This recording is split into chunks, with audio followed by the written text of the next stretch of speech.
राज्यातील शासकीय काम करणाऱ्या कंत्राटदारांनी पुन्हा एकदा आंदोलनाचा इशारा दिलाय।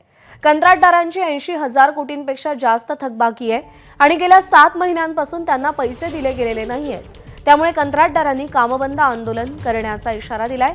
शिल्लक कामं सुस्थितीत आणून बंद पाडण्याचा इशारा कंत्राटदारांनी दिलेला आहे। आणि कोल्हापुरातील कंत्राटदारांशी संवाद साधलाय आमच्या प्रतिनिधींनी। त्यांचं काय म्हणणं आहे तेही पाहूया।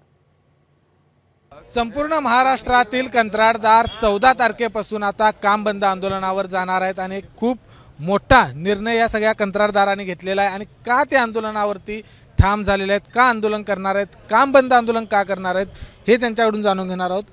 तुम्ही संपूर्ण राज्यातील कंत्राटदार 14 तारखेपासून तुम्ही आंदोलन करणार आहे, काय कारण काय आहे त्याचं? महाराष्ट्र शासनानं निवडणुकीपूर्वी भरपूर कामं काढली, राजकीय हेतूपोटी काढली, काळाची गरज बघून काढली, पण त्याला जी लागणार तरतूद आहे त्याच्यावर त्यांनी विचार केला नाही। कारण आपल्या महाराष्ट्र शासनाचं PWDसाठी 9,000 कोटी बजेट आहे, पण ह्याने 80,000 कोटीची कामं काढली आणि त्यातली कामं भरपूर झाली, पण त्याचा पेमेंट द्यायला यांच्या गव्हर्नमेंटकडे पैसे नाही। शासनानं आमचं पैसे द्यावं आणि मग पुढं काय ती योजना त्यांच्या राबवावं असं आमचं पहिलं मत आहे। त्यासाठी आम्ही 14 तारखेपासून सगळं काम बंद आंदोलन करणार आहे।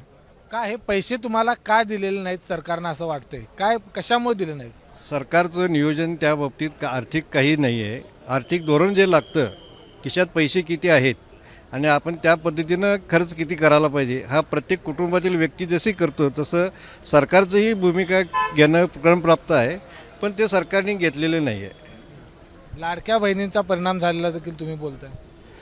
आता हा प्रश्न आमच्या दृष्टीनं महत्त्वाचा नाही आहे। मला सांगा, तुम्ही ज्यावेळी सरकारकडे किंवा प्रतिनिधींकडे तुमचं म्हणणं मांडता, काय तुम्हाला कारण सांगितलं जातं?